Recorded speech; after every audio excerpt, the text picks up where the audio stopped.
Selamat malam, aku Anastasia Faustin dari angkatan 2018. Di sini aku mau bawain materi mikrobiologi dan parasitologi sistem saraf pusat, yakni modul 5.1. Nah, PowerPoint yang aku buat ini itu aku berdasar pada PowerPoint yang dikasih oleh dosen. Jadi ini udah sesuai sama materi perkuliahan yang diajarkan di kelas. Nah, jadi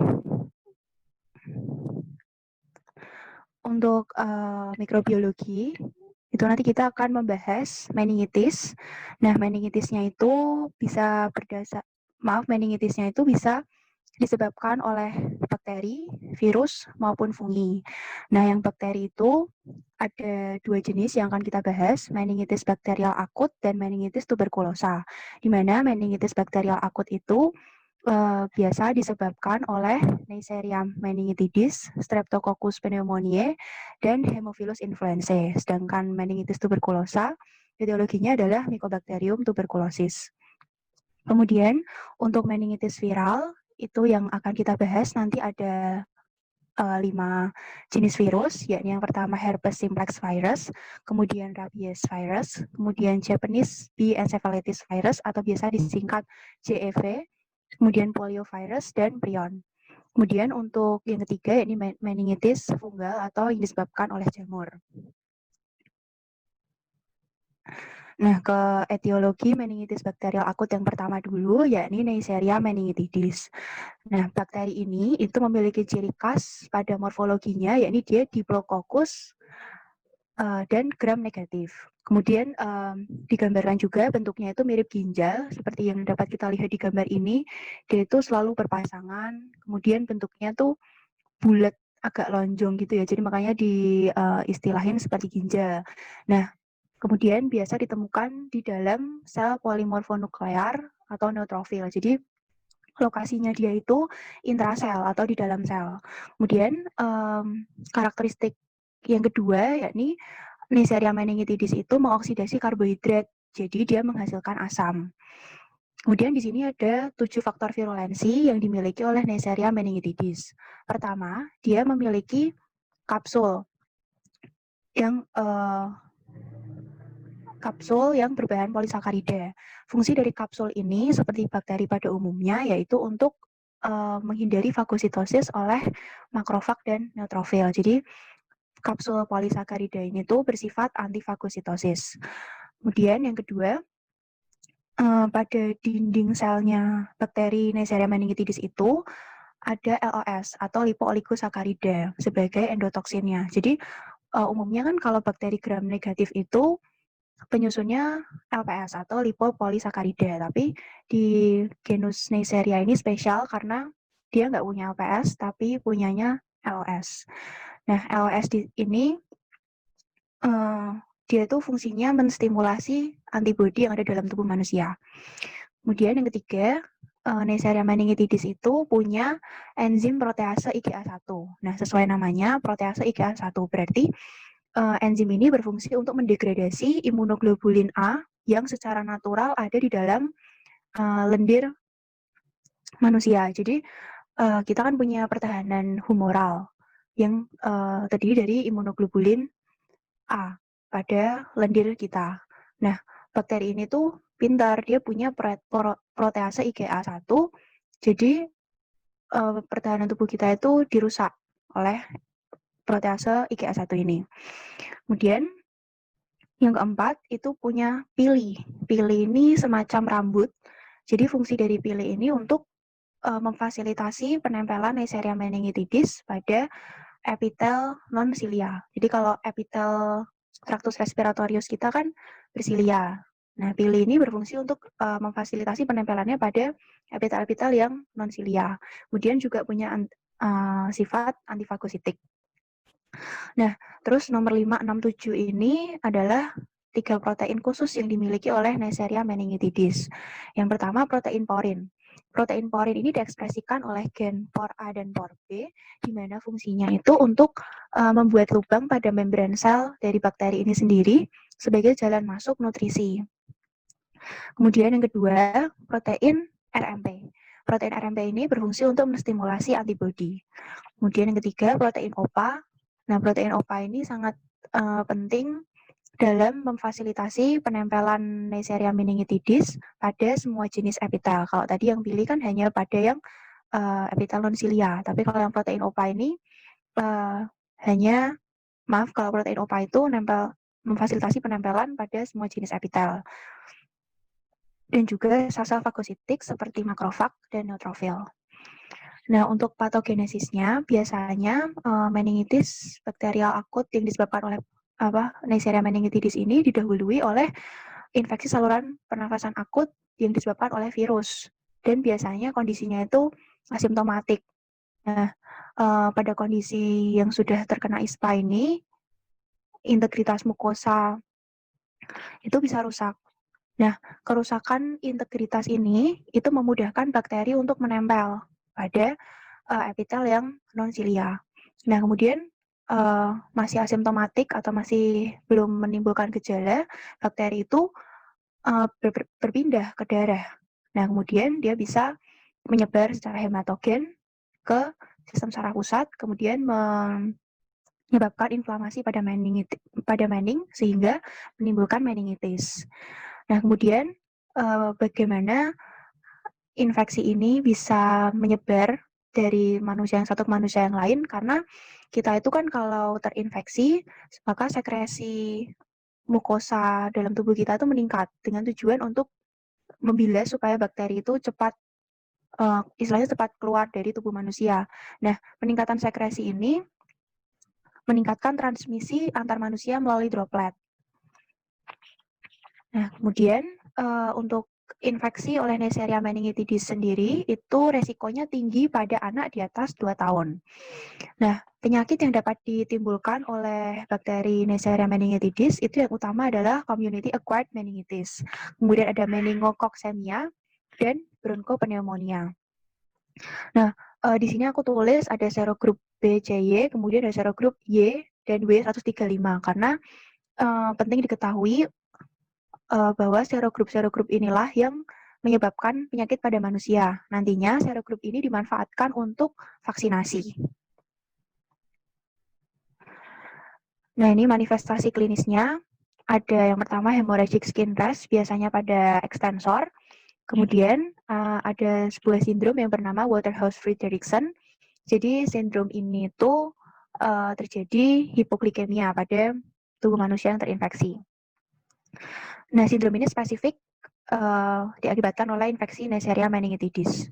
Kemudian untuk pemeriksaannya bisa diambil skin scraping. Jadi pasti ada ulcer di kulit, kemudian diambil. Nah, kemudian dikultur. Nah, media kulturnya ini Fastidius ya. Fastidius itu tidak biasa. Jadi kalau yang biasa, bakteri-bakteri yang pada umumnya itu bisa tumbuh di blood agar saja. Tapi kalau Neisseria meningitidis itu dia harus di coklat agar. Jadi sebenarnya coklat agar itu adalah blood agar yang dipanaskan. Jadi warnanya lebih kecoklatan kayak gitu. Nah, namanya itu Thayer Martin. Jadi coklat agar Thayer Martin dan agar tersebut harus diperkaya dengan CO2 10% karena Neisseria meningitidis ini bersifat capnophilic. Kalau nggak ada CO2-nya, Neisseria meningitidisnya tidak bisa survive. Kemudian untuk tata laksananya, first choice-nya atau lini pertamanya adalah cefotaxime atau ceftriaxone. Namun kalau terjadi alergi atau resistensi bisa dicoba penicillin G. Kemudian pencegahannya, nah ini ada vaksin polisakarida tetravalen. Kenapa dinamai tetravalen? Karena terdiri dari serogrup A, C, Y, dan W135. Seperti yang aku bilang tadi, di sini serogrup C dan Y kan menyebabkan meningitis, kemudian yang W dan Y ini menyebabkan bronchopneumonia.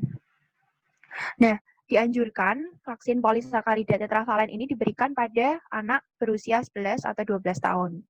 Kemudian untuk antibiotik profilaksis ini diberikan kepada orang-orang yang tinggal di lingkungan yang resikonya tinggi. Karena tadi kan di sini meningitisnya itu bersifat community acquired. Jadi kalau ada seseorang yang mau tinggal di suatu daerah di mana dicurigai di situ resiko meningitisnya tinggi, nah itu bisa dikasih antibiotik profilaksis terlebih dahulu. Pilihan utamanya adalah rifampin. Lalu bisa juga ceftriaxone dan ciprofloxacin. Kemudian kita lanjut ke etiologi yang kedua, yakni Streptococcus pneumoniae.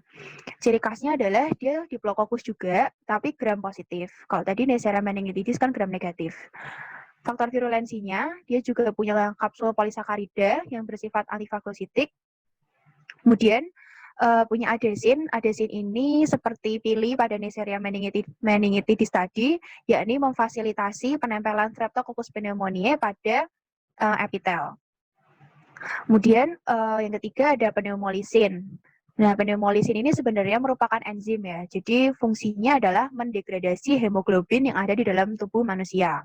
Nah, karena dia punya pneumolisin ini, jadi ketika Streptococcus pneumoniae ini dikultur dalam blood agar, dalam waktu lebih dari 48 jam, dia bisa mengalami autolisis. Karena sifat dari pneumolisin tadi, yakni mendegradasi. Kemudian juga punya enzim amidase dan fosforilkolin. Fosforilkolin ini adalah proteoglikan.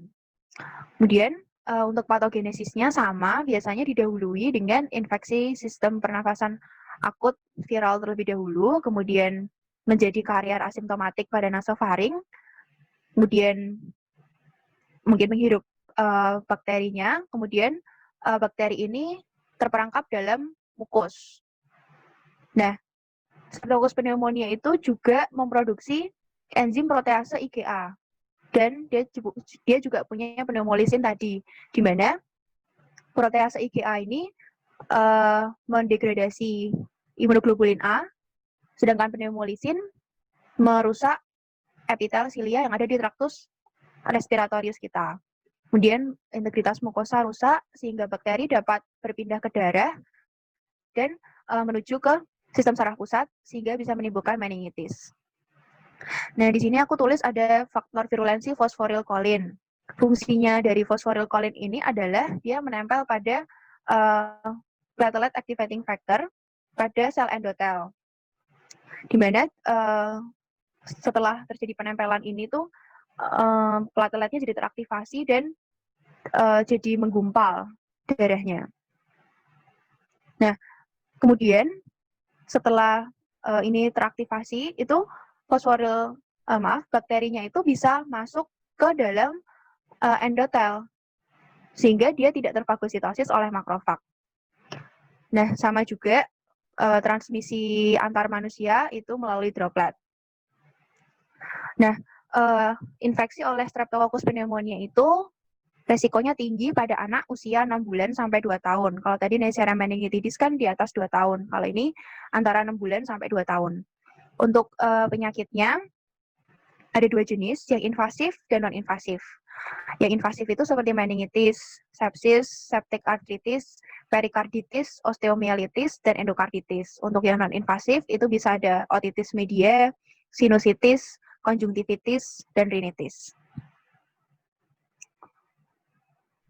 Kemudian untuk diagnosisnya, spesimennya bisa diambil dari LCS, urin, maupun cairan efusi pleura. Kemudian untuk media kulturnya bisa pakai blood agar biasa. Nah, ciri khasnya dia karena tadi dia punya kapsul polisakarida akan tampak mukoid. Jadi semua bakteri yang punya kapsul polisakarida itu akan tampak mukoid atau tampak basah pada blood agar. Kemudian Streptococcus pneumoniae itu memfermentasi karbohidrat. Kalau Neisseria meningitidis tadi kan mengoksidasi karbohidrat. Kalau Streptococcus pneumoniae itu memfermentasi karbohidrat sehingga menghasilkan asam laktat sebagai produk sampingannya. Nah, Streptococcus pneumoniae itu tidak bisa tumbuh di media dengan kadar glukosa tinggi. Jadi harus dipastikan terlebih dahulu kadar glukosanya pada blood agar yang akan digunakan untuk kultur. Selain kultur, itu juga bisa dengan pengecatan gram. Hasilnya adalah gram positif, seperti pada gambar ini. Dia Diplococcus gram positif. Kemudian ada tes yang bernama Bell Solubility Test. itu juga bisa digunakan untuk mengidentifikasi Streptococcus pneumoniae. Hasil positif jika larut, tidak keruh. Kemudian bisa juga dengan antigen detection, yakni menemukan polisakarida C dalam LCS.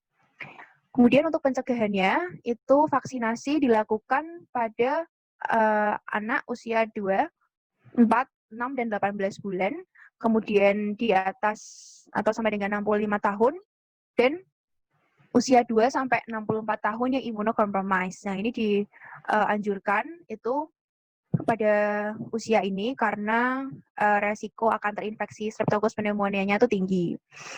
Kemudian ini ada 2 macam vaksin, ada vaksin konjugat 13 valen dan vaksin polisakarida 23 valen. Di mana vaksin konjugat 13 valen ini ditujukan untuk anak usia di bawah 2 tahun. Dia serotipnya terbatas, namun masa proteksinya panjang. Sedangkan vaksin polisakarida 23 valen itu ditujukan untuk anak usia di atas 2 tahun dengan serotipnya yang lengkap dan masa proteksinya pendek. Nah, yang vaksin konjugat 13 valen inilah yang diberikan 4 kali pada anak 2, 4, pada anak usia 2, 4, 6, dan 18 bulan. Kemudian untuk kemoprofilaksisnya bisa dengan antibiotik penisilin oral. Nah, ini sekedar tambahan aja. Jadi Streptococcus pneumoniae itu adalah bakteri yang tidak memiliki enzim laktase. Kemudian dia juga punya 2 jenis teichoic acid atau asam teichoat, yakni yang pertama adalah polisakarida C yang terletak di sebelah luar dan antigen F yang terletak di sebelah dalam. Fungsinya berbeda. Yang polisakarida C itu fungsinya adalah mempresipitasi CRP atau C-reactive protein. Makanya kalau terinfeksi Streptococcus pneumoniae itu dan dicek laboratorium, CRP-nya ini tinggi. Kemudian antigen F itu dia akan terjadi cross reaction dengan antigen Forceman pada sel mamalia. Kemudian untuk tata laksananya, lini pertamanya adalah penisilin. Tapi kalau orangnya itu alergi terhadap penisilin atau sudah resistensi dengan penisilin, bisa diberikan vancomycin dan ceftriaxone.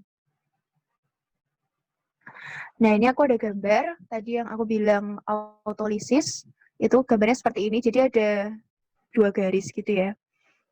Dalam waktu lebih dari 48 jam akan mengalami autolisis karena dia punya pneumolisin. Nah, pneumolisin ini juga yang menyebabkan warna hijau pada koloni. Ini hijau itu karena dia alpha hemolysis. Di bakteri yang alpha hemolysis itu ciri khasnya dia warnanya kehijauan kayak gini. Nah, terus ini yang aku tadi bilang mukoid atau mengkilap tuh kayak gini karena dia memiliki kapsul. Nah, kita lanjut ke etiologi yang ketiga, yakni Haemophilus influenzae. Morfologinya, dia Coccobacillus. Kalau tadi Neisseria meningitidis dan Streptococcus pneumoniae kan Diplococcus. Kalau ini Coccobacillus, jadi bulat lonjong, dan dia gram negatif, tidak motil. Serotipnya ada 2 jenis, yakni yang berkapsul dan tidak berkapsul. Yang berkapsul itu ada A, B, C, D, E, F. Untuk yang tidak berkapsul itu diberi nama non-typeable Haemophilus influenzae atau NTHI. Faktor virulensinya sama, dia punya kapsul polisakarida, kemudian dia punya lipopolisakarida. Jadi kalau tadi yang Neisseria meningitidis kan lipo-oligosakarida. Kalau ini lipopolisakarida. Kemudian dia juga punya protease IgA1 dan punya pili. Sama dengan bakteri yang tadi, kapsul polisakaridanya itu memiliki sifat antifagositosis dan menjadi target dari vaksin. Kemudian lipopolisakaridanya ini berfungsi untuk menstimulasi atau menimbulkan inflamasi mening. Dan protease IgA1 itu sama untuk mendegradasi imunoglobulin A dan pilih untuk penempelan bakteri pada epitel. Kemudian patogenesisnya juga sama dengan Neisseria meningitidis dan Streptococcus pneumoniae, didahului dengan infeksi sistem pernafasan akut viral kemudian merusak integritas mukosa, sehingga bakteri bisa masuk ke darah, kemudian menuju ke sistem saraf pusat. Dan transmisinya juga sama melalui droplet. Resikonya tinggi pada anak usia 2 bulan sampai 2 tahun yang belum vaksin. Ini usia anaknya sama dengan Streptococcus pneumoniae tadi. Nah, untuk penyakit yang dapat ditimbulkan oleh Haemophilus influenzae, yang pertama, penyakit ini tuh tergantung pada serotipnya. Jadi untuk serotip Haemophilus influenza tipe B atau biasa disingkat HIB, ini itu biasa menimbulkan meningitis pada anak-anak, kemudian epiglotitis dan sepsis. Sedangkan untuk serotip A, C, D, E, F itu menimbulkan meningitis dan pneumonia pada dewasa. Sedangkan non-typable Haemophilus influenzae itu biasa menimbulkan otitis media, sinusitis, dan pneumonia. Jadi yang paling sering itu yang ini ya, Haemophilus influenza type B atau Haemophilus influenza serotipe B, sama aja. Kemudian, nah ini tadi ini wujudnya Coccobacillus kayak gini. Kemudian pemeriksaannya itu spesimennya adalah LCS 1-2 ml. Kemudian bisa dengan pengecatan gram, karena pengecatan gram ini sudah cukup sensitif dan spesifik.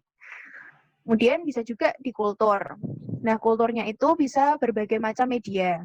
Yang pertama, bisa dengan blood agar. Nanti ada istilahnya satelit phenomenon, seperti yang ada pada gambar ini. Apa yang dimaksud dengan satelit phenomenon? Jadi, ini kan blood agar. Nah, yang putih ini adalah kolonis Staphylococcus aureus, di mana sifat dari Staphylococcus aureus itu kan dia beta hemolisis atau menghemolisis sempurna. Nah, area yang di sekitar Staphylococcus aureus inilah yang tempat di mana koloni Haemophilus influenza itu berada di sekitar sini. Jadi setelah dihemolisis baru muncul Haemophilus influenzanya. Kenapa kok bisa gitu? Karena Haemophilus influenza itu membutuhkan faktor X dan faktor V untuk tumbuh. Di mana Staphylococcus aureus itu menghasilkan NAD atau nikotinamid adenin dinukleotida atau faktor V pada blood agar ini. Jadi Haemophilus influenzanya bisa tumbuh. Atau bisa juga pakai coklat agar. Jadi blood agar yang sudah dipanaskan itu dia mengandung faktor X dan faktor V secara langsung. Jadi nggak perlu bakteri lain seperti Staphylococcus aureus ini sudah pasti tumbuh. Jadi sebenarnya faktor X itu adalah Heme, sedangkan faktor V itu adalah NAD. Nah, khasnya Haemophilus influenzae pada coklat agar itu dia tampak opak. Kemudian dia membutuhkan waktu inkubasi selama 24 jam untuk tumbuh. Kemudian bisa juga pada media McConkey, tapi media McConkey ini harus diperkaya dengan CO2 sebanyak 5%. Kemudian untuk tata laksananya itu dengan ceftriaxone, di mana ceftriaxone ini merupakan broad spectrum cephalosporin.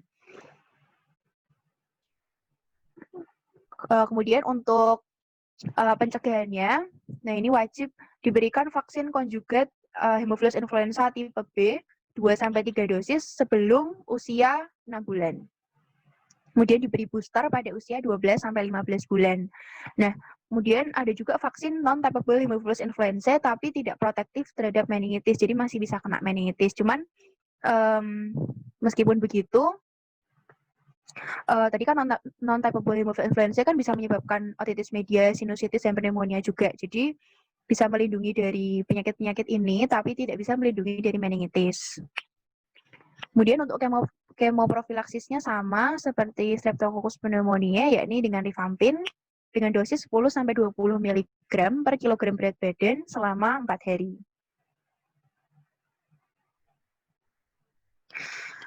Nah, kemudian ini diagnosis mikrobiologi meningitis bakterial akut secara umum. Tadi bisa pakai spesimennya bisa pakai LCS, darah, ataupun skin scraping. Nah, kalau mau fungsi LCS itu penting untuk diingat bahwa minimal itu 3 tabung. Karena di sini sudah tertulis masing-masing tabung itu ada fungsinya. Jadi yang tabung pertama itu untuk uji hematologi dan kimia. Uji yang kedua itu untuk uji mikrobiologi. Di mana kalau uji mikrobiologi ini harus dipastikan steril dan volumenya itu minimal 2 mm. 2 ml. Nah, sedangkan tabung yang ketiga itu untuk uji sitologi. Nah, ini ada ketentuan suhunya juga untuk penyimpanan masing-masing tabung. Untuk tabung yang pertama itu harus beku pada suhu min 15 sampai min 30 derajat Celcius. Untuk tabung yang kedua itu pada suhu ruang aja cukup 19 sampai 26 derajat Celcius. Untuk tabung yang ketiga itu cukup dimasukkan kulkas yakni pada suhu 2 sampai 8 derajat Celcius. Kemudian wajib dilakukan pengecatan gram untuk pemberian antibiotik preemptif. Jadi sebelum mengetahui etiologi definitifnya itu bisa diberikan antibiotik yang broad spectrum dulu. Kemudian untuk kultur perlu diingat juga bahwa Neisseria meningitidis dan Haemophilus influenza itu fastidious, yakni mereka membutuhkan coklat agar dan kadar CO2 yang cukup tinggi. Tadi yang Neisseria meningitidis kan 10%, sedangkan yang Haemophilus influenza ini 5%. Nah, ini ada prinsip terapi antibiotik pada meningitis bakterial akut. Upaya diagnostik itu diambil sebelum pemberian antibiotik. Jadi, sebelum ngambil spesimen untuk pemeriksaan mikrobiologi itu tidak boleh diberikan antibiotik terlebih dahulu, karena nanti bisa menghasilkan hasil yang false negatif. Nah, terapi empirik itu bisa diberikan setelah pengambilan sampel mikrobiologi. Kemudian setelah dilakukan pengecatan gram BTA atau hematologi LCS itu bisa dilakukan terapi preemptif atau terapi definitifnya. Nah, ini terapi definitif itu tadi setelah dilakukan pengecatan gram itu bisa dilakukan terapi preemptifnya terlebih dahulu. Nah, sedangkan terapi definitifnya itu baru bisa diberikan setelah hasil identifikasi dan uji kepekaan antibiotik itu keluar. Jadi, antibiotik yang diberikan itu harus benar-benar sesuai dengan pasien. Jadi misalnya tadi lini pertamanya ada yang penisilin, tapi berdasarkan hasil uji kepekaan antibiotik ternyata pasien ini alergi atau resisten terhadap penisilin, maka harus diganti dengan ceftriaxone, seperti itu. Karena pemberian antibiotik itu kan harus dengan bijak, kalau enggak nanti resistensi. Kemudian ini ada informasi juga kalau blood-brain barrier kita itu sifatnya adalah bisa menurunkan konsentrasi antibiotik yang masuk. Jadi kadar antibiotik yang ada dalam LCS itu pasti jauh lebih sedikit daripada kadar antibiotik di darah. Jadi harus pintar dalam memilih antibiotik. Nah, antibiotik yang bisa menembus BBB dengan baik itu adalah antibiotik yang bersifat hidrofobik atau lipofilik. Contohnya chloramphenicol, ciprofloxacin, dan rifampin. Nah, ini ada pilihan antibiotik berdasarkan usia. Untuk anak di bawah 1 bulan, itu secara khusus dia itu resikonya tinggi, dia beresiko tinggi untuk terinfeksi Streptococcus agalactiae dan Klebsiella. Obatnya itu ampicillin dan cefotaxime atau ampicillin dan aminoglycosid. Aminoglycosid itu contohnya bisa streptomycin atau gentamicin karena dia dianggap cukup ringan untuk anak dengan usia di bawah 1 bulan. Kemudian untuk anak usia 1 sampai 23 bulan itu bisa terkena Streptococcus pneumoniae, Neisseria meningitidis, Haemophilus influenza yang tadi kita bahas. Nah, itu obatnya vancomycin dan cephalosporin generasi 3. Itu contohnya adalah ceftriaxone.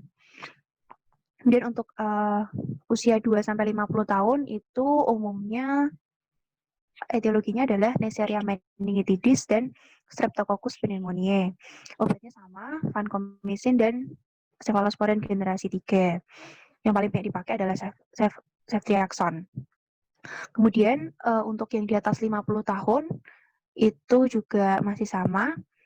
Etiologinya Streptococcus pneumoniae, Neisseria meningitidis, tapi obatnya itu ditambah ampicillin. Jadi vancomycin tambah ampicillin dan cephalosporin generasi 3. Nah, kemudian ini pilihan antibiotik untuk kasus trauma kepala. Ada 2, yang trauma yang jenisnya basilar dan yang penetrating. Untuk yang basilar itu masih sama vancomycin dan cephalosporin generasi 3. Tapi untuk yang penetrating itu biasanya ada infeksi Staphylococcus aureus. Sehingga pilihan obatnya ini ada vancomycin dan meropenem. Kemudian untuk post neurosurgery itu biasanya ada Pseudomonas aeruginosa, sehingga juga diperlukan vancomycin dan meropenem.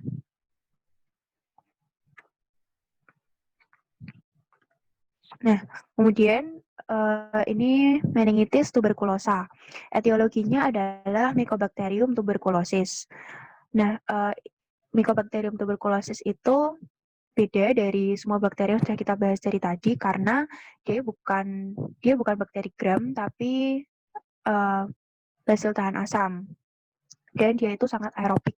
Kemudian dinding bakterinya itu juga tersusun atas asam mikolat atau mycolic acid, di mana asam mikolat ini itu menyebabkan Mycobacterium tuberculosis itu resisten terhadap asam, alkali, dan pengeringan.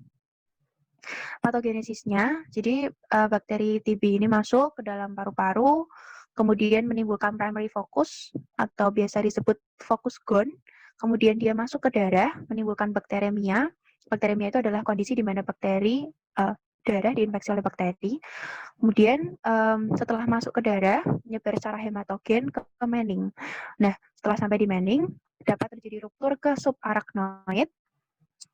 Kemudian terjadi penempelan. Nah, setelah masuk atau ruptur ke subarachnoid space ini bisa terjadi 3 hal.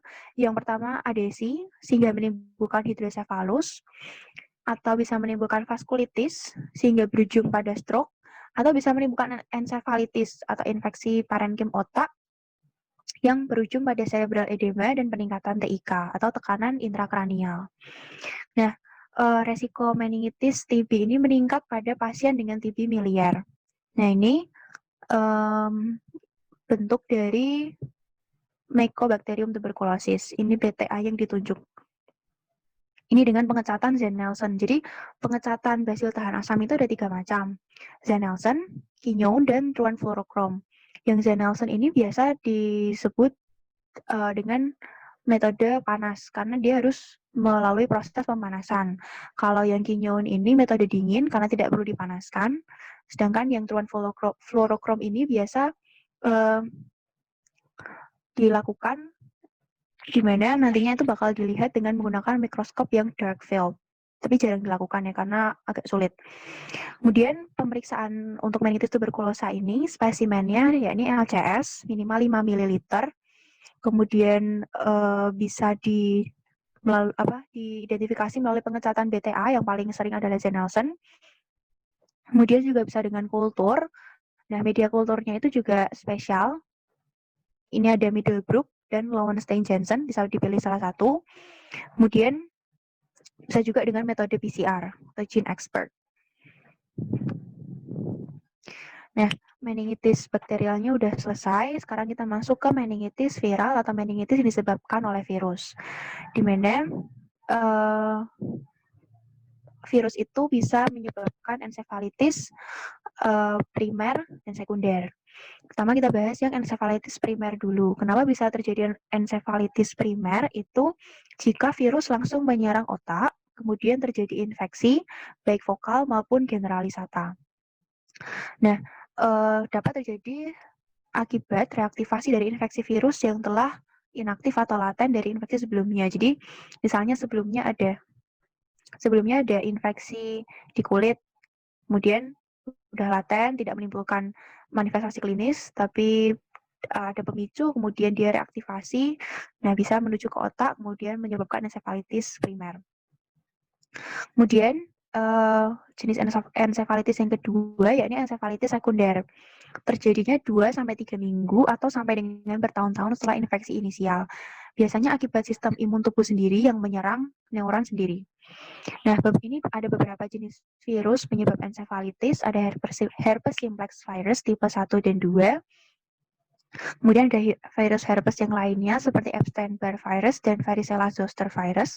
Kemudian ada arbovirus, yakni ada Japanese encephalitis B virus dan West Nile virus. Kemudian ada enterovirus, rabies, dan tick-borne virus. Nah, virus yang biasa menyerang anak-anak, ada yang pertama itu rubella atau measles yang biasa dikenal oleh masyarakat awam itu campak. Kemudian yang kedua ada virus rubella, kemudian ada virus mumps.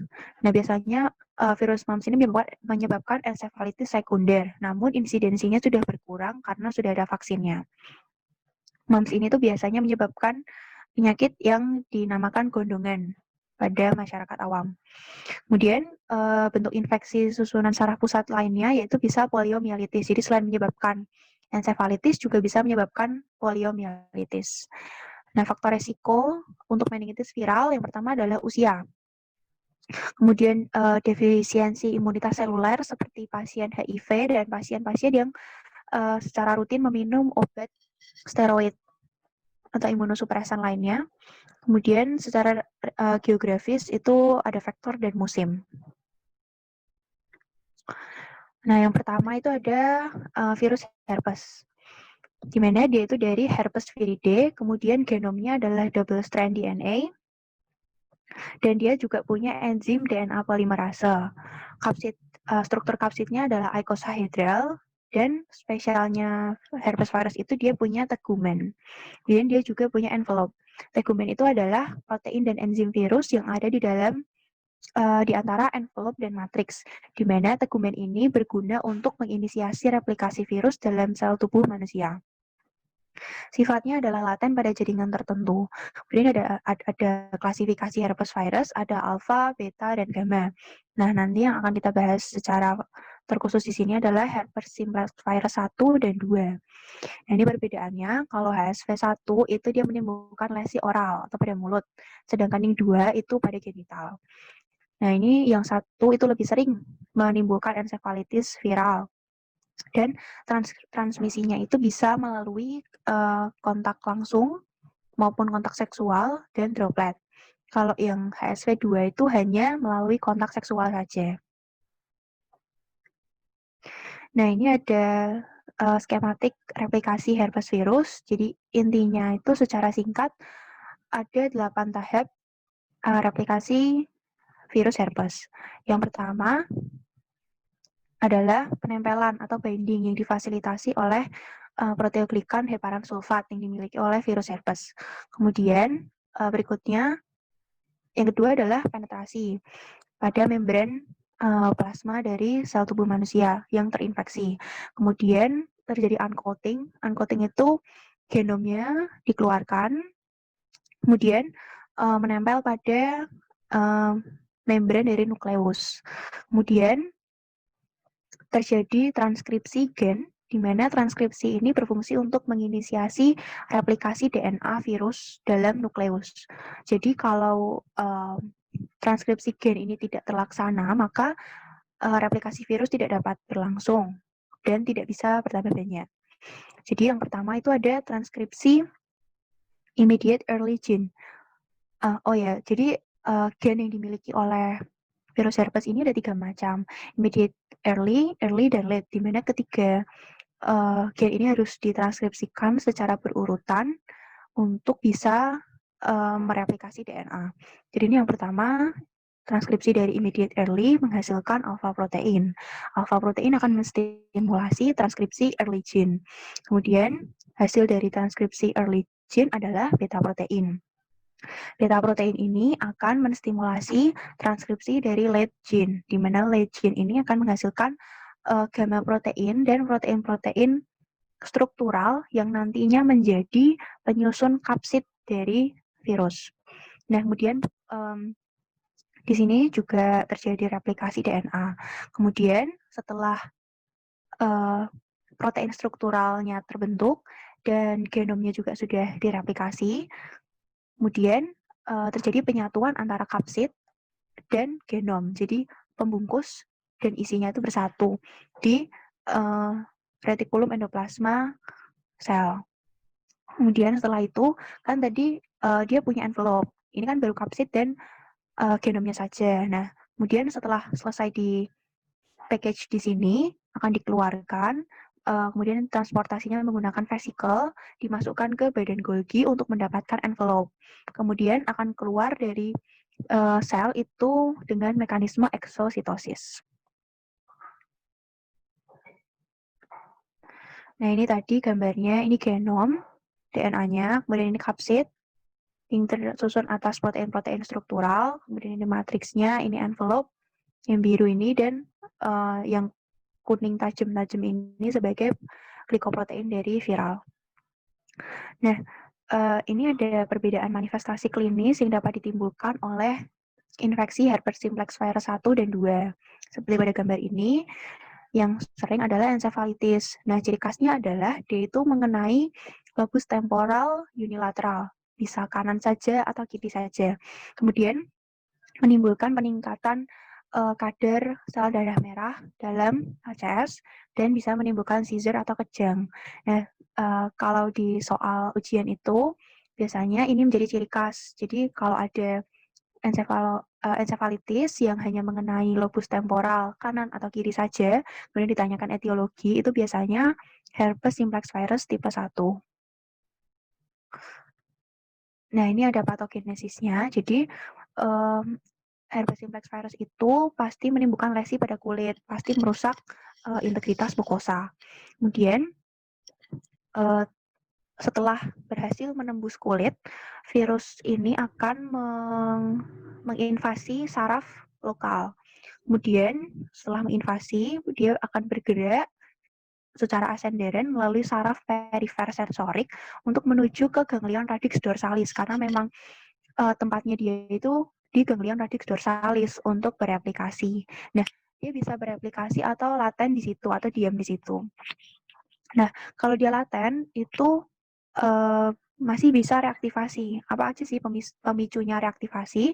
Itu ada stres, menstruasi, dan paparan sinar ultraviolet yang terlalu lama. Kemudian kalau dia reaktivasi, nah baru bisa mencapai otak untuk menimbulkan encephalitis. Bisa juga dia menuju ke kulit lagi untuk menimbulkan lesi lagi. Ini bisa pada oral atau genital, kemudian bisa pada kornea sehingga menimbulkan keratitis, bisa juga pada vagina, cervix, dan uretra. Nah, ini gambaran sel tubuh yang terinfeksi oleh herpes simplex virus. Jadi, untuk diagnosisnya itu spesimennya bisa LCS atau serum. Nah, kemudian yang paling sering dilakukan di laboratorium itu adalah pengecatan Zhang smear. Karena nanti akan ditemukan badan inklusi yang disebut Cowdray type A. Seperti ini ditunjuk oleh panah, ini adalah Cowdray type A, di mana dia pasti intraselular.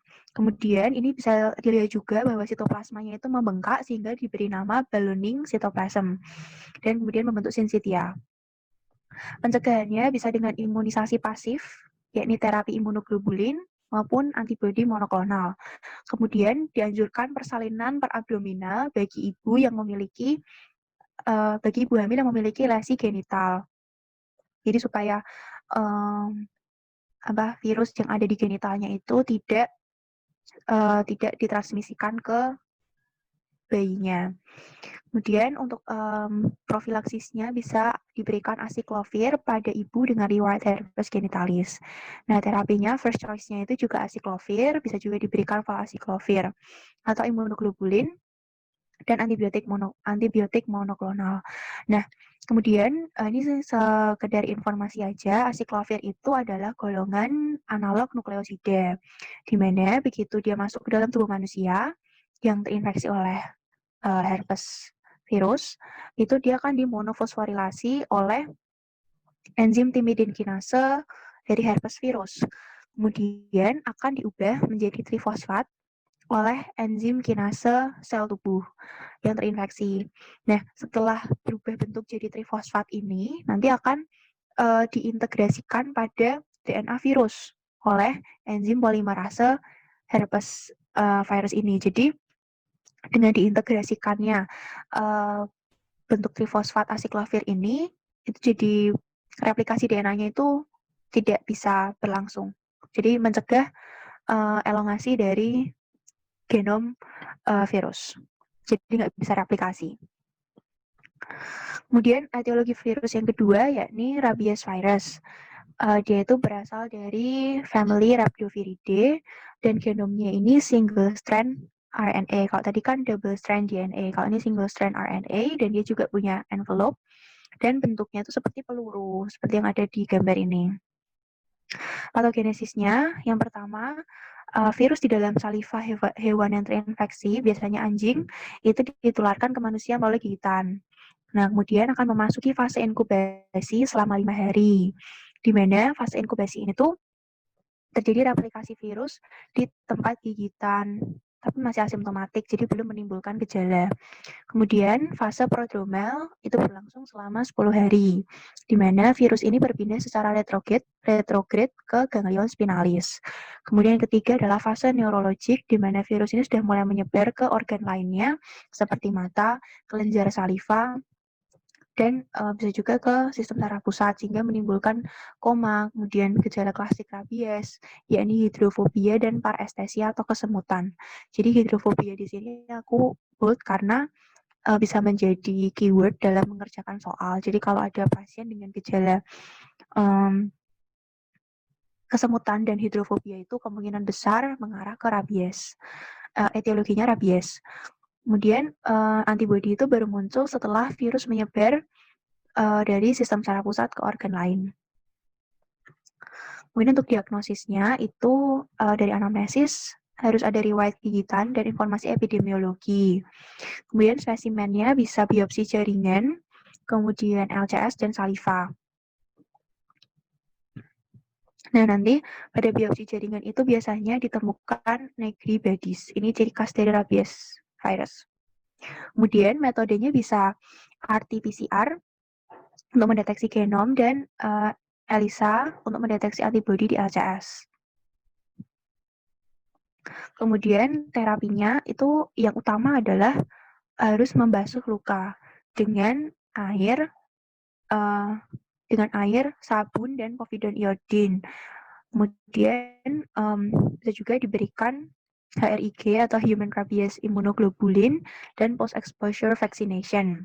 Jadi tadi kan ada fase inkubasi selama 5 hari. Nah, ini adalah golden period untuk memberikan post exposure vaccination karena bisa sangat menolong, bisa sangat life saving.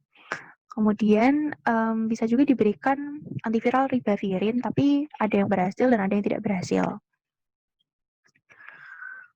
Nah, ini pencegahannya adalah vaksinasi terhadap hewan peliharaan yang rentan seperti anjing, kemudian kewaspadaan pasca gigitan. Jadi tadi harus wound cleaning-nya itu harus benar dengan menggunakan povidone iodine untuk memastikan bahwa sisa salivanya itu benar-benar bersih. Kemudian post exposure vaccination dan kalau anjing yang menggigit, kalau hewan yang menggigit itu bisa ditemukan, maka harus diisolasi dan diamati. Kemudian ada juga pre-exposure vaccination bagi traveler dan orang yang akan bekerja dengan hewan mamalia. Nah, ini ada bagan, yakni kalau misalnya kena gigitan, itu ada kemungkinan hewannya itu hilang, tidak dapat ditemukan, atau hewannya itu dapat ditangkap. Nah, ini aku jelasin dulu untuk yang kalau hilang gimana. Nah, kalau lukanya resiko tinggi, maka perlu diberikan vaksin dan serum.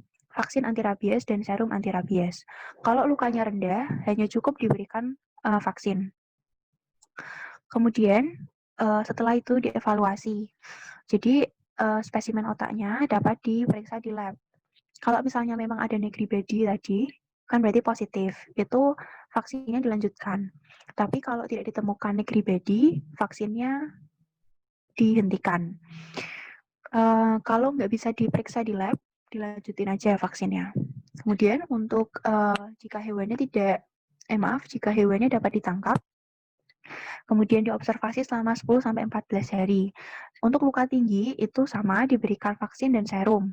Sedangkan untuk luka rendah itu tidak perlu diberi apa-apa, nunggu hasil observasi. Jadi cukup di bone cleaning tadi. Nah, untuk yang luka risiko tinggi ini, kalau setelah diobservasi hewannya sehat, maka vaksinnya dapat dihentikan. Kalau setelah diobservasi hewannya mati, vaksinnya dilanjutkan. Sama dengan yang di sini. Kemudian kalau dilanjutkan VAR, ini kan dilanjutin dulu vaksinnya. Nah, kemudian kalau diperiksa di lab, hasilnya positif, maka terus tetap dikasih vaksin.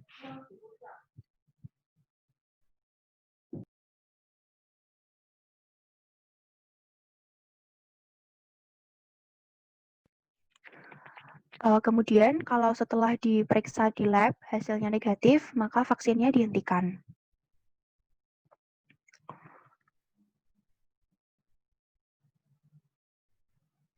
Kemudian etiologi virus yang ketiga yakni Japanese bee encephalitis virus atau JEV, di mana dia itu merupakan flavivirus dan genomnya itu adalah single strand RNA. Kalau tadi negatif, ini positif. Kemudian untuk reservoirnya pada babi dan burung heron. Ditularkan kepada manusia melalui gigitan nyamuk Culex tritaeniorhynchus yang biasanya bertelur di sawah. Ini resiko infeksinya tinggi pada anak-anak karena dia itu asimptomatik, jadi biasanya ketahuannya itu setelah bertahun-tahun kemudian. Kemudian untuk patogenesisnya, itu dia inkubasi 5-15 hari. Manifestasinya bisa demam, pusing, muntah, kejang, dan perubahan status mental. Untuk terapinya cukup suportif saja untuk mencegah kejang dan peningkatan tekanan intrakranial. Pencegahannya adalah vaksin diberikan kepada anak usia di atas 12 bulan. Kemudian etiologi virus yang keempat, yakni poliovirus, di mana dia itu merupakan picornavirus dan genomnya adalah single strand RNA positif. Struktur kapsidnya adalah icosahedral. Nah, poliovirus ini perlu diperhatikan karena dia resisten pada deterjen pH 3-9 dan pemanasan. Patogenesisnya, dia mengalami replikasi di orofaring dan mukosa usus, kemudian menuju ke kornu anterior medulla spinalis sehingga menimbulkan manifestasi klinis yang khas, yakni flaccid paralysis asimetris. Nah, ini biasanya juga merupakan keyword untuk mengerjakan soal, di mana kalau ada pasien flaccid paralysis itu kemudian ditanyakan etiologinya, itu biasanya mengarah ke polio. Nah, diagnosisnya itu bisa PCR, serologi, dan kultur virus. Namun kultur virus itu jarang dilakukan di laboratorium umum atau laboratorium rutin karena cukup sulit. Biasanya hanya di laboratorium yang untuk penelitian saja. Kemudian untuk terapi dan pencegahannya itu ada vaksinnya inactivated polio vaccine atau IPV, atau ada juga oral polio vaccine atau OPV, di mana sifatnya adalah live attenuated. Kemudian yang terakhir adalah prion. Jadi prion ini adalah dia sebenarnya bukan virus karena dia tidak memiliki komponen-komponen yang seharusnya dimiliki oleh virus, tapi dia bisa menimbulkan manifestasi meningitis, di mana prion ini tuh sebenarnya ada pada sel neuron manusia secara umum, itu ada dengan notasinya adalah PRPC. Nah, dia menimbulkan penyakit jika terjadi misfolded pada PRPC ini sehingga notasinya berubah jadi PRPSC. Nah, ini yang menimbulkan meningitis atau inflamasi. Epidemiologinya dia itu autosomal dominan, jadi mutasi gen PNRP, kemudian bisa juga melalui konsumsi daging sapi yang di mana sapinya itu mengalami bovine spongiform encephalopathy atau BSE. Kemudian transmisinya melalui antar hewan, yakni domba, sapi, kemudian juga bisa antar manusia melalui transplant organ. Manifestasi klinisnya, ini ada kuru, itu endemik di Papua, biasanya akibat makan otak penderita yang terinfeksi, kemudian Creutzfeldt-Jakob disease, itu paling sering pada manusia akibat makan BSE contaminated meat, dan perlu diketahui juga progresivitas dari penyakit yang diakibatkan oleh prion ini lambat, ya ini kurang lebih 10 tahun. Kemudian diagnosisnya itu biasanya dengan radiologi, ada EEG dan MRI. Kemudian pemeriksaan LCS itu sangat khas, yakni terjadi peningkatan protein 14-3-3, sedangkan kadar protein glukosa dan selnya itu dalam batas normal. Kemudian diagnosisnya bisa juga dengan biokimia, yakni Western blot dari PRPSC dan pemeriksaan DNA akan tampak mutasi gen PNRP. Bisa juga dengan biopsi otak untuk kemudian diuji imunohistokimia. Kemudian kita masuk ke meningitis yang disebabkan oleh fungi.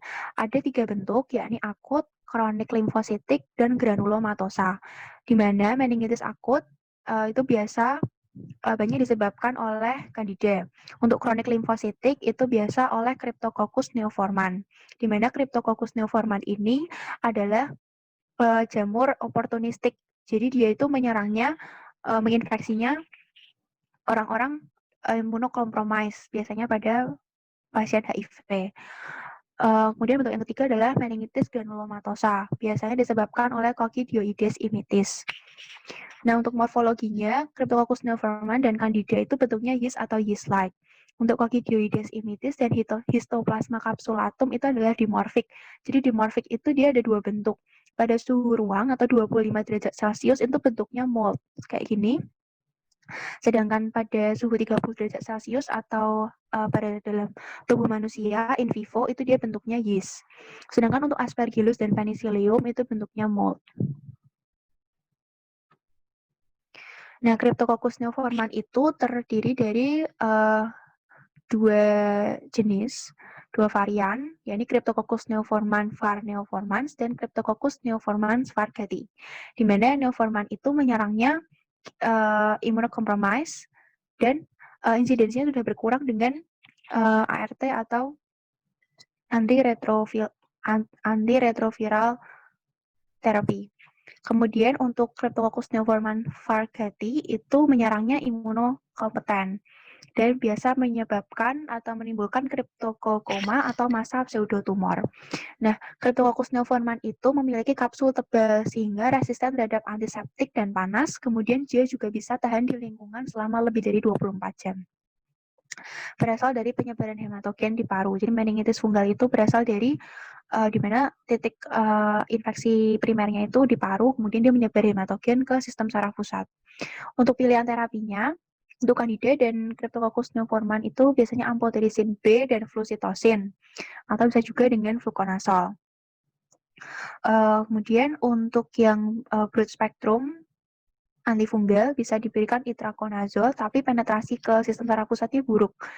Kalau untuk Aspergillus itu bisa diberikan voriconazole atau posaconazole, itu penetrasi ke sistem saraf pusat baik. Kemudian ada satu etiologi lagi, yakni Clostridium tetani. Dia adalah kuman bentuk batang gram positif dengan memiliki spora di terminal. Ini jadi bentuknya tuh mirip sendok karena ada bulatan di ujung ini adalah sporanya. Kemudian dia bersifat anaerob. Faktor virulensinya adalah dia menghasilkan eksotoksin, ada 2 jenis, tetanospasmin dan tetanolisin. Untuk patogenesisnya itu biasanya ada kontaminasi luka kotor dan jaringan nekrotik, di mana kondisinya di titik luka itu adalah anaerob sehingga menstimulasi pertumbuhan Clostridium tetani. Kemudian dia melepaskan tetanospasmin dan menyebabkan spasme otot skeletal. Pencegahannya diberikan tetanus toksoid atau TT dan imunoglobulin G, HTIG. Nah, kemudian masuk ke parasitologi sistem saraf pusat. Ini juga berdasarkan materi kuliah yang ada di kelas. Jadi nanti kita akan membahas protozoa, cacing, dan serangga. Di mana protozoa itu kita akan membahas 4 spesies ini, Naegleria fowleri, Acanthamoeba culbertsoni, Plasmodium falciparum, dan Toxoplasma gondii. Untuk cacingnya juga ada 4, yakni Angiostrongylus, Gnatostoma, Taeniasolium, dan Echinococcus granulosus. Sedangkan untuk serangganya 1, yakni Dermacentor andersoni. Kita masuk ke protozoa yang pertama. Jadi, protozoa yang Naegleria fowleri dan Acanthamoeba itu termasuk amuba, di mana golongannya adalah Rhizopoda dan dia fakultatif, bersifat patogenik bagi manusia, dan habitatnya itu di tanah dan air. Nah, ada 4 genus dalam Disopoda, yakni ada Naegleria fowleri, Acanthamuba, Balamutia mandrillaris, dan Sapinia pedata. Nah, nanti yang akan kita bahas hanya yang Naegleria fowleri dan Acanthamuba. Nah, di sini ada perbedaan stadium infektif dan stadium diagnostik dari Naegleria fowleri dan Acanthamuba yang perlu diperhatikan. Jadi untuk stadium infektif Naegleria fowleri itu adalah trophozoid yang bentuknya ameboid. Kemudian untuk stadium infektif Acanthamuba itu bisa trophozoid maupun kista. Untuk stadium diagnostik Naegleria fowleri itu adalah trophozoid di LCS dan jaringan atau flagellata di CSF. Sedangkan untuk Acanthamuba hanya trophozoid atau kista di jaringan. Jadi nggak bisa kedeteksi di CSF. Kemudian stadium lain itu ada kista. Jadi untuk Naegleria fowleri itu ada 3 stadium, yakni trophozoid, flagellata, dan kista. Sedangkan untuk Acanthamuba itu hanya trophozoid dan kista saja. Nah, ini ada siklus hidup dari Naegleria fowleri, di mana dia menyebabkan primary amoebic meningoencephalitis, sedangkan Acanthamuba dan Balamutia itu menyebabkan granulomatous amoebic encephalitis. Nah, pertama itu Naegleria fowleri akan dihirup oleh manusia. Kemudian dia penetrasi pada mukosa nasal, kemudian menginfeksi nervus olfactory, kemudian dia menuju ke otak sehingga menyebabkan kematian. Sedangkan untuk Acanthamuba itu infeksinya bisa melalui kulit maupun paru-paru, kemudian menyebar ke sistem saraf pusat dan bisa menyebabkan kematian juga. Yang pertama ini Naegleria fowleri dulu, dia menyebabkan primary amoebic meningoencephalitis. Nah, habitatnya ada di air tawar, tanah, dan tinja. Nah, tubuhnya itu terdiri dari ektoplasma dan endoplasma, di mana endoplasmanya itu memiliki ciri satu inti vesikuler, kariosomnya besar, dinding inti penuh, dan punya vakuola kontraktil dan vakuola makanan. Nah, ini untuk patofisiologi primary amoebic meningoencephalitis, tadi stadium flagellata masuk ke hidung. Kemudian masuk ke cribriform plate, menginfeksi nervus olfactory, sehingga terjadi diffuse meningoencephalitis dan perdarahan. Gejalanya muntah, mual, convulsion, gangguan rasa dan bau, karena tadi nervus olfactory-nya dirusak, kemudian suhu tinggi, dan ada meningeal sign, yakni kaku kuduk positif. Kemudian untuk diagnosisnya mirip meningitis bakterial lain, cuman dia ada gejala ini aja sih, gejala organ penciuman. Ini menjadi ciri khas dari Naegleria fowleri. Dan CSF-nya itu purulen, banyak mengandung trophozoid dan eritrosit. Nah, ini perbedaan deskripsi dari masing-masing stadium. Pertama, itu kista. Kistanya bentuknya kayak gini, bulat atau lonjong, dan dia punya satu nukleus, diameternya 7-10 mikron, dan dindingnya itu double layer. Ini kok bisa dilihat ya, dia double, licin, dan punya porus. Ini porus. Kemudian untuk trophozoid, itu memang bentuknya ameboid atau tidak berbentuk, irregular, dan dia punya pseudopodium tunggal, meluas di anterior, dan meruncing di posterior. Pergerakannya cepat karena dia punya pseudopodium itu. Kecepatannya 2 kali panjang tubuh per menit. Kemudian untuk stadium flagellata hanya bertahan beberapa jam untuk kemudian berubah menjadi trophozoid lagi. Lonjong seperti buah pir, dan dia punya inti vasikuler, satu vakuola kontraktil di posterior, dan 2 flagel sangat panjang. Kayak gini. Kemudian ini untuk pengecatannya bisa kelihatan ada trophozoid. Kemudian untuk yang Acanthamuba culbertsoni, dia ada 2 stadium, yakni trophozoid dan kista. Trophozoidnya juga ameboid atau irregular, bentuknya variatif. Nah, dia punya pseudopodium serentak keluar ke berbagai arah. Kalau tadi kan pseudopodiumnya tunggal. Kalau yang Acanthamuba ini serentak keluar ke beberapa arah, lebih tebal daripada punya Naegleria, sehingga gerakannya justru lebih lambat. Dan dia punya vakula kontraktil. Untuk yang kista, bentuknya itu bulat atau lonjong, kemudian ukurannya 20 mikron, dan dindingnya juga double layer. Tapi bedanya adalah untuk dinding double layernya Acantha muba itu bagian luarnya berkerut. Kalau yang tadi Naegleria fowleri itu dia licin dan punya porus. Jadi udah sangat membedakan dua spesies ini. Nah, ini aku buat tabel pembeda antara primary amoebic and meningoencephalitis dan granulomatous amoebic encephalitis. Etiologinya jelas berbeda, Naegleria fowleri dan Acantha muba culbertsoni.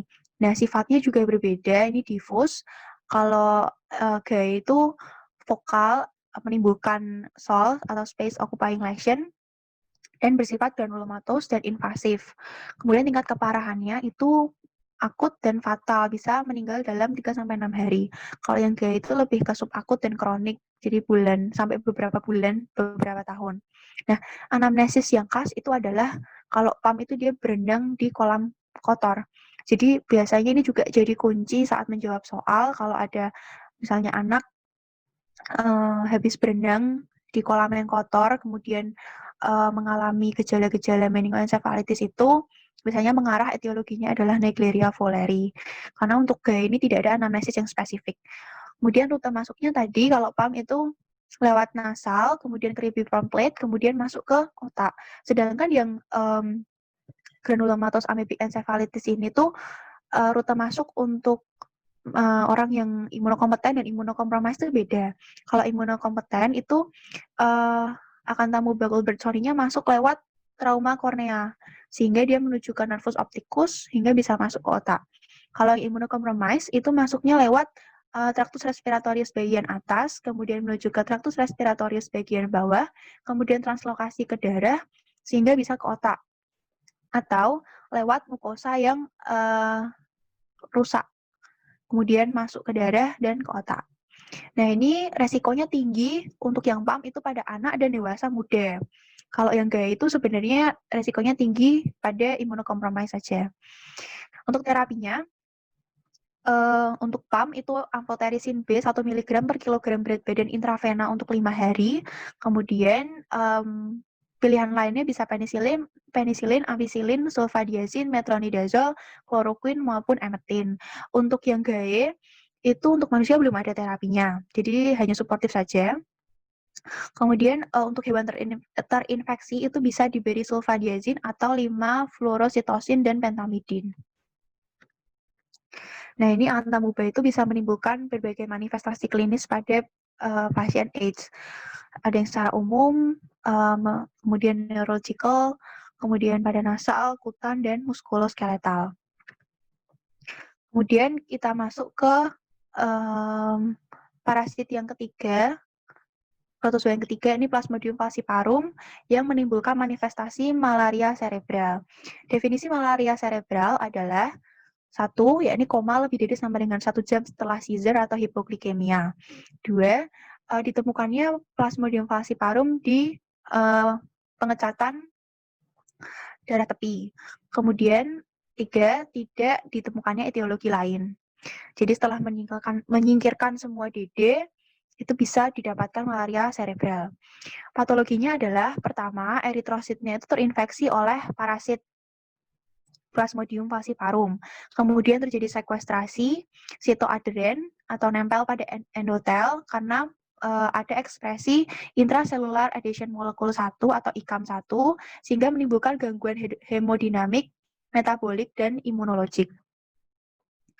Nah, kemudian ini seperti gambar yang ada di sini.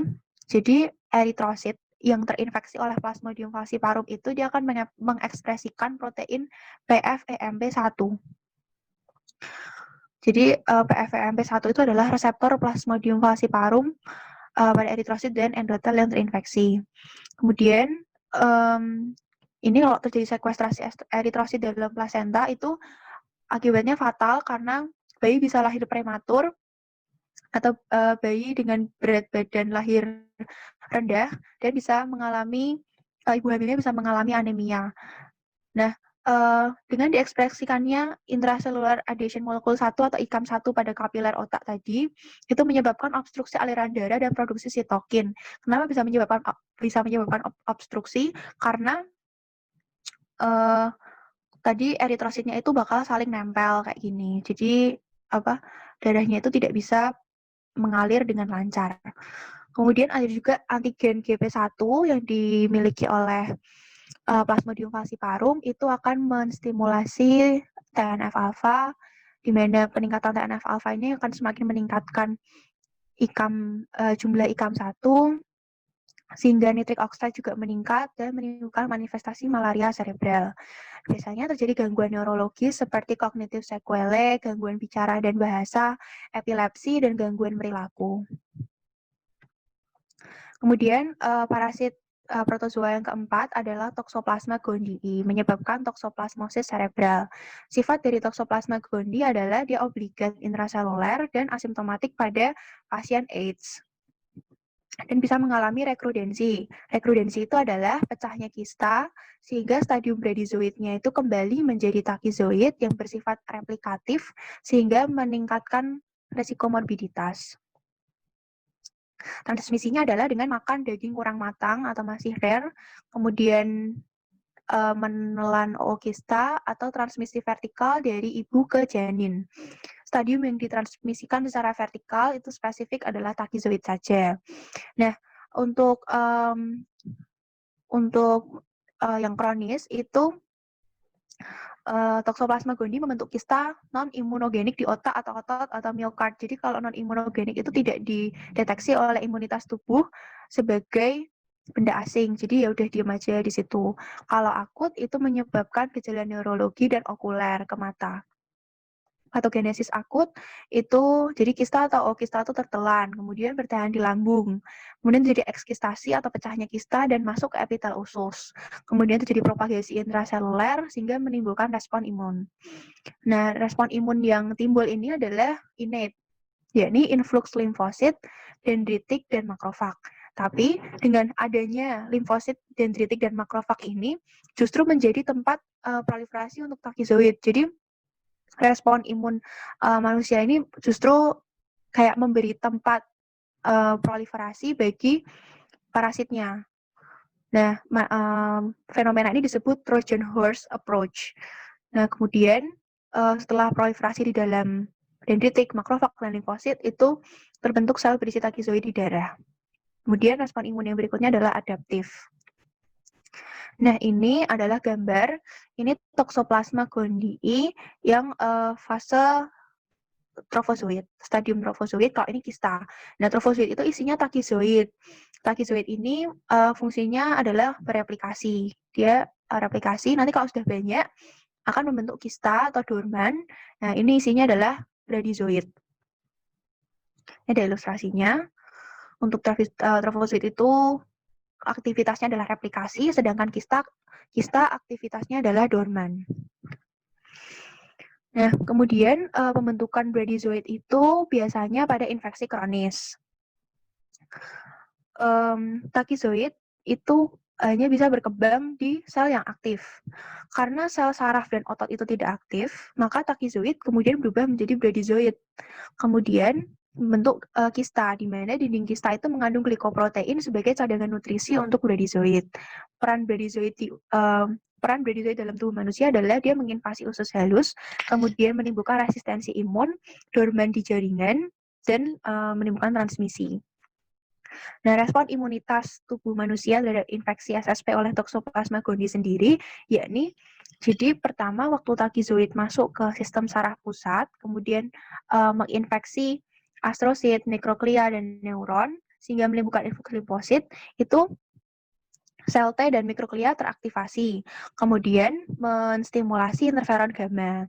Nah, interleukin 10 dan 27 diperlukan di fase ini karena sifatnya adalah imunosupresif. Jadi mencegah imunopatologi saat infeksi primer, mencegah banyaknya sel yang terdestruksi akibat masuknya Toxoplasma gondii tadi. Jadi tadi kan kalau terjadi influx limfosit, sama makrofag, itu kan terjadi Trojan horse approach nih yang tadi. Nah, untuk mencegah untuk menghentikan jumlah limfosit, dendritik, dan makrofag itu diperlukan interleukin 10 dan 27 ini. Kemudian ada yang namanya TIMP1, itu adalah inhibitor MMP, di mana kalau TIMP1 ini tinggi, itu bagus untuk jaringan SSP. Tapi kalau TIMP1 rendah, itu parasit banyak yang terbasmi, tapi jaringan otak juga rusak. Jadi harus sangat dijaga respon imunnya, supaya jaringan otaknya itu juga tidak terlalu rusak. Nah, ini ditegaskan juga kalau respon imun akut itu hanya membasmi takizoidnya saja, tapi masih menyisakan bradyzoid dalam kista di jaringan. Pada imunokompromis, bradyzoid itu bisa berubah lagi menjadi takizoid kalau ada stresornya, sehingga menyebabkan toxoplasmic encephalitis. Pada imunokompeten itu tetap jadi bradyzoid aja, subklinis. Kemudian kita masuk ke parasit yang cacing. Cacing pertama adalah Angiostrongylos. Angiostrongylos di sini ada Angiostrongylos cantonensis dan Angiostrongylos costaricensis, di mana host pest definitifnya adalah manusia, sedangkan host pest perantaranya adalah keong yang isinya adalah larva stadium 3. Ini larva infektifnya. Kemudian host pest parateniknya ada kepiting, udang, kodok, dan ikan. Kemudian daur hidup Angiostrongylos cantonensis yang pertama adalah jadi cacing dewasa itu ada di arteri paru-paru tikus besar atau ratus-ratus, kemudian bertelur. Nah, larva 1 itu ada di cabang arteri pulmonnya, kemudian masuk ke faring, tertelan, dan diekskresikan melalui tinja. Nah, L1 ini kemudian termakan oleh hostes perantara atau keong. Di dalam tubuh keong, L1 berubah menjadi L3, di mana L3 ini infektif terhadap manusia. Nah, L3 itu entah bisa dimakan oleh hostes definitif secara langsung, kemudian menuju ke otak, atau bisa dimakan oleh hostes paratenik dulu, baru hostes paratenik inilah yang dimakan oleh hostes definitif. Nantinya sama, yaitu jadi cacing muda menuju ke vena, arteri, dan dewasanya itu juga di arteri. Nah, ini ada siklus hidupnya. Ini aku nunjukin gambar dulu, ada larva, wujud larva Angiostrongylos cantonensis di arachnoid, kemudian cacing dewasa Angiostrongylos cantonensis di mata. Ini ada cacingnya. Kemudian, seperti yang aku jelasin tadi, ini ada telurnya itu ada di dalam paru-paru tikus, kemudian dikeluarkan melalui tinja. Kemudian ini ada larva 1, kemudian dimakan oleh keong atau host pest perantaranya. Di dalam tubuh keong ini berubah jadi L3, kemudian diekspresikan ke lingkungan L3-nya. Nah, L3-nya bisa dimakan oleh tikus lagi untuk mengulang siklus yang sama, atau kemudian dimakan oleh manusia melalui contaminated food, kayak buah dan seperti buah dan sayur. Kemudian stadium diagnostiknya yakni menemukan larva L3 di paru-paru maupun di otak. Nah, ini aku lingkari karena nanti untuk pembeda yang Angiostrongylos costaricensis. Jadi untuk yang Angiostrongylos cantonensis itu cacing dewasanya di arteri paru-paru. Tapi kalau yang costaricensis itu dia ada di ileocecal mesenteric artery. Tapi secara keseluruhan siklus hidupnya sama, cuman bedanya hanya di lokasi cacing dewasanya saja. Nah, ini untuk manifestasinya juga sangat berbeda. Angiostrongylos cantonensis itu menimbulkan meningitis eosinophilia. Jadi tentunya eosinophilia di LCS dan ada peningkatan protein. Untuk costaricensis dia menimbulkan angiostrongylliasis usus, jadi menemukan telur dan larva di jaringan. Kemudian angiostrongylliasis usus ini juga manifestasinya mirip appendicitis dan bisa juga terjadi eosinophilia. Nah, ini adalah wujud Angiostrongylos costaricensis di appendix. Kemudian terapinya simptomatik, bisa diberikan analgetik. Kalau misalnya nyeri, kortikosteroid untuk menekan inflamasi dan dilakukan aspirasi LCS untuk diagnostik. Kemudian ini ada epidemiologinya, tapi yang penting ini aja, proses perantara keong air itu pila. Kemudian gimana manusia bisa terinfeksi, yakni dengan makan hospes perantara yang mentah atau keong mentah.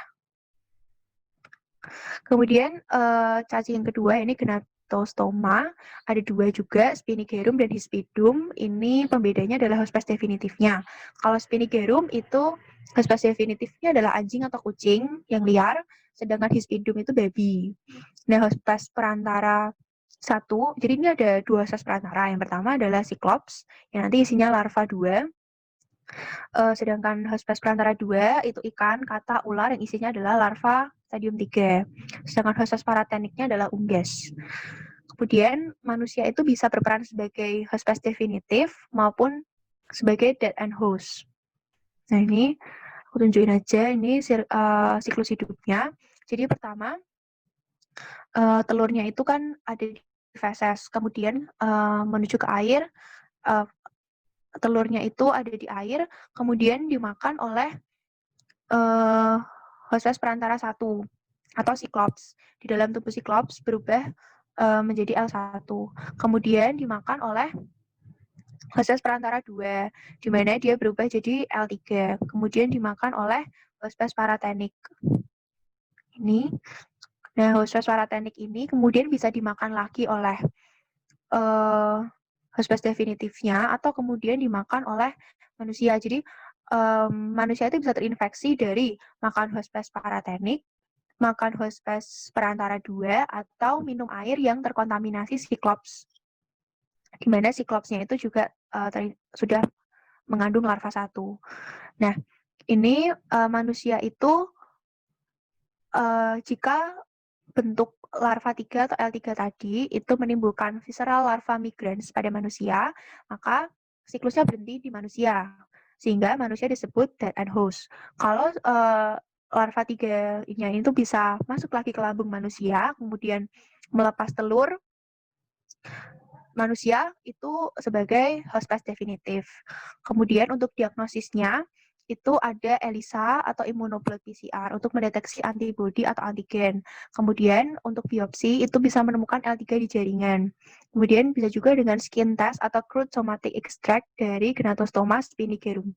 Untuk epidemiologinya, itu tadi yang aku bilang, manusia terinfeksi jika minum air yang terkontaminasi Cyclops, makan ikan yang berisi L3, makan unggas yang berisi L3.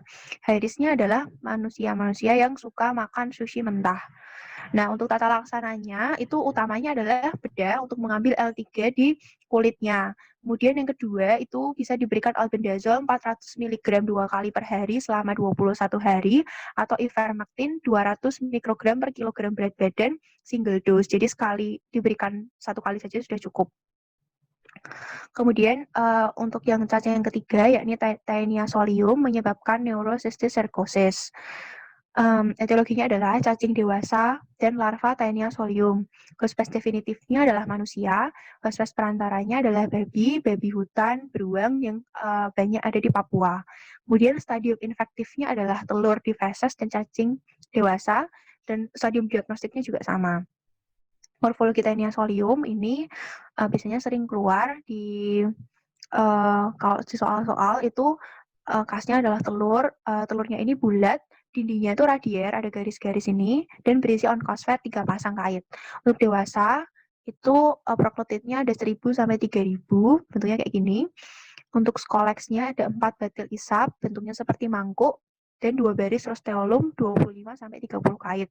Kemudian proklotit grafitnya itu panjangnya sama dengan 1,5 kali lebar, dan cabang uterusnya itu adalah 7 sampai 12 pasang. Nah, ini biasanya juga jadi keyword di soal kalau ada infeksi dengan ditemukannya parasit yang memiliki cabang uterus 7 sampai 12 pasang, itu mengarah ke Taenia solium.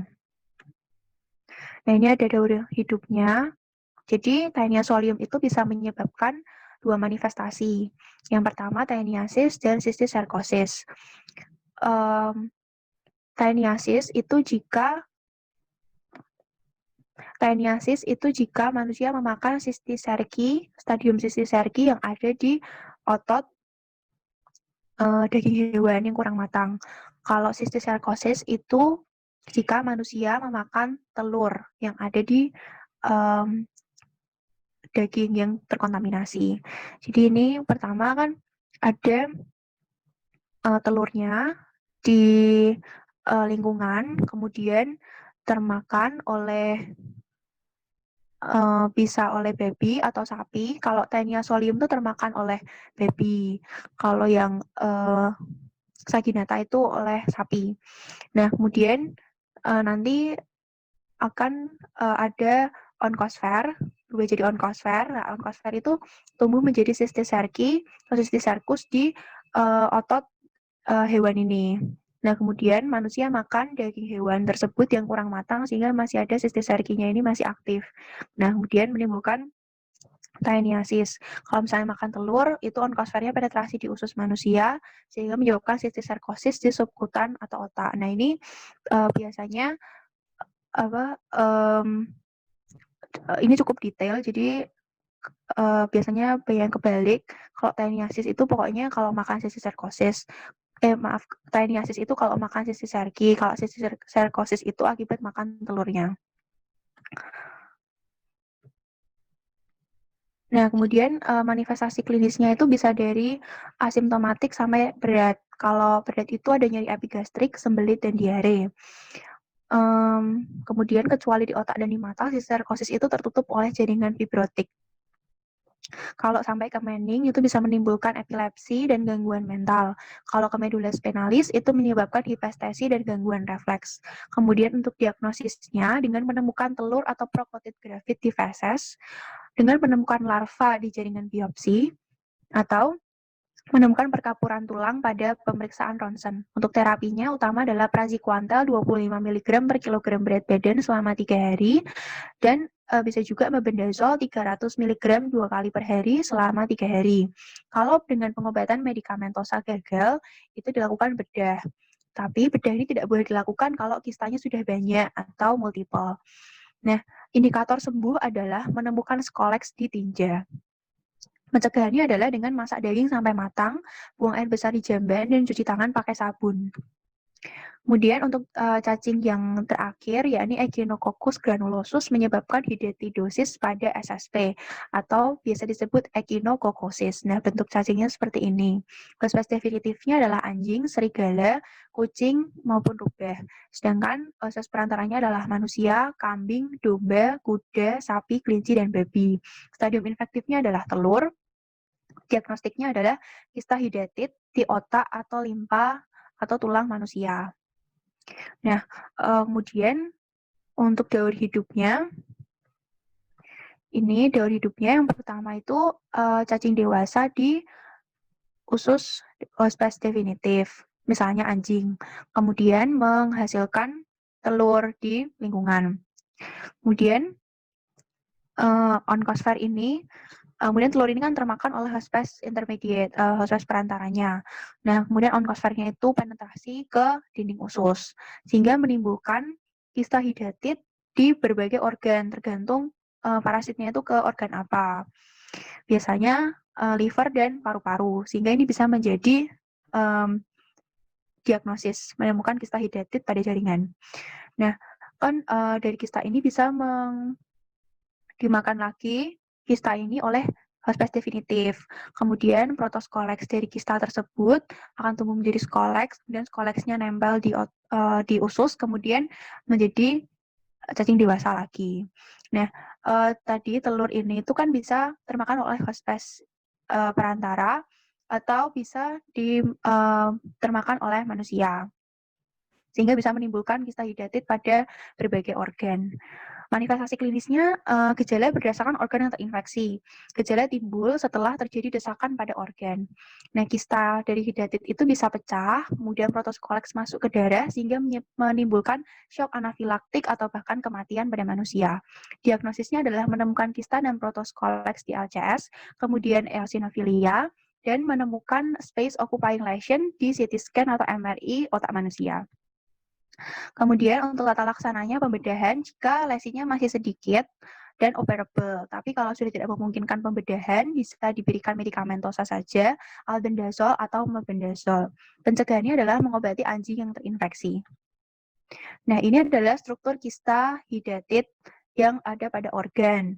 Jadi, ini adalah kapsul fibrous yang berasal dari tubuh manusia. Kemudian ada kapsul fibrous dari parasit itu sendiri. Nah, ini ada germinal layer. Kemudian di dalamnya itu ada protoscolex yang nantinya bisa pecah kemudian ke darah. Nah, ini ada 3 kapsul. Yang paling luar itu namanya perisis atau adventitia atau fibrous. Yang lapis kedua yang ini adalah endosis atau laminated layer atau fibrous dari parasit itu. Dan yang ketiga adalah germinal layer. Isinya adalah protoscolex. Butuh 1-2 tahun untuk membentuk protoscolex yang infektif seperti ini. Yang terakhir adalah serangga, yakni Dermacentor andersoni yang menyebabkan tick paralysis. Patogenesisnya adalah Dermacentor andersoni ini akan menempel pada kulit, kemudian menginjeksikan neurotoksin sehingga terjadi paralisis akut. Kemudian blokade neuromuscular junction, kemudian menyebar secara hematogen ke otak, kemudian demam, dan terjadi rapid ascending flaccid paralysis. Nah, ini juga bisa menjadi ciri khas dari tick paralysis ini, yakni dia paralisisnya itu ascending dari bawah ke atas. Kemudian sulit bernafas dan menelan, kemudian bisa menimbulkan kematian. Paling bahaya jika menempel di belakang leher manusia atau sepanjang medula spinalis, karena langsung menimbulkan gangguan neurologis yang hebat. Infeksi ini risikonya tinggi pada anak-anak. Kemudian diagnosisnya adalah dengan menemukan sengkenit di kulit, biasanya di kulit kepala. Untuk diagnosis bandingnya adalah sindrom Guillain-Barré atau SGB. Tapi pembedanya adalah kalau di SGB itu ditemukannya Campylobacter jejuni. Tata laksananya adalah dengan melepas sengkenit sehingga gejalanya itu bisa hilang. Prognosisnya itu kalau misalnya sekenitnya bisa segera dilepas dan gejalanya makin lama makin hilang itu baik. Tapi kalau sudah fatal, bisa gagal nafas, bisa berujung pada kematian. Nah, ini ada gambar dari Dermacentor andersoni. Ini yang variabilis. Tapi paling sering yang Dermacentor andersoni. Nah, ini daftar pustakanya. Sekian dari saya untuk mikrobiologi dan parasitologi infeksi sistem saraf pusat.